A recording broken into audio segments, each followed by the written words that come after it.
Too little engagement with interpersonal relationships leads you to isolate yourself, stripping yourself of outlets to give and receive affection, trust, and human interaction. So if I stand out for how little time and attention I spend on interpersonal relationships, I'll look and sound and be labeled as socially withdrawn, cold, unfriendly, a loner who's hard to get to know and hard to like.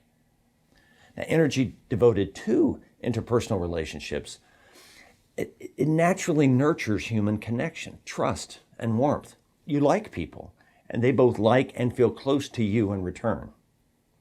Now, too much engagement with interpersonal relationships can be a problem as debilitating as not enough.